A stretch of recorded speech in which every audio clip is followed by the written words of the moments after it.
গত বছরের শেষ দিকে টিভি নাটকে অভিষেক হয় ফারুক আহমেদ রেহানের।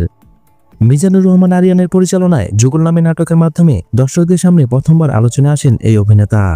এই নাটকে তার নায়িকা হিসেবে ছিলেন নাজনীন নেহা। প্রথম নাটকে অভিনয় দিয়ে দর্শকদের নজর কাড়েন রেহান। অবশ্য রেহানের পথ চলা শুরু হয়েছিল 2019 সালে ফ্যাশন জগতে। এরপর ভিকি জাহেদের পরিচালনায় আরারাত নামে একটি ওয়েব সিরিজে ভিলেন চরিত্রে অভিনয় করেন। মিনার রহমানের রঙিন শিরোনামের একটি গানের মিউজিক ভিডিওতেও মডেল হিসেবে অভিনয় করেছিলেন। তবে যুগল নাটকে তাকে এনে দিয়েছেন পরিচিতি। এরপর অল্প সময়ের মধ্যে অনেকগুলো কাজ হাতে নেন। সর্বশেষ ভালোবাসা দিবসে একটি ওটিটি প্ল্যাটফর্মে প্রকাশ হয় তার অভিনীত আর ভিকি জাহেদ পরিচালিত নীলসুখ নামের একটি নাটক। এতে তিনি অভিনয় করেছেন জনপ্রিয় অভিনেত্রী মেহজাবিন চৌধুরীর বিপরীতে। যুগল থেকে নীলসুখ রেহানকে এনে দিয়েছেন ভিন্ন পরিচিতি।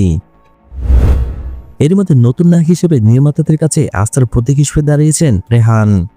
আর তার ফলে ঈদের কাজের রাস্তা হয়ে গেল প্রশস্ত। আগামী ঈদে তাকে দেখা যাবে একাধিক নাটকে। এদিকে রেহান ঈদ উপলক্ষের মধ্যে একাধিক ফ্যাশন হাউজের ফটোশুটেও অংশ নিয়েছেন। নাটক জগতের নতুন নায়ক রেহানের জন্য রইল শুভকামনা। ভিডিও ভালো লাগলে অবশ্যই একটি লাইক দিয়ে যাবেন। পরবর্তী ভিডিওগুলোর জন্য অবশ্যই চ্যানেলটি সাবস্ক্রাইব করে রাখবেন।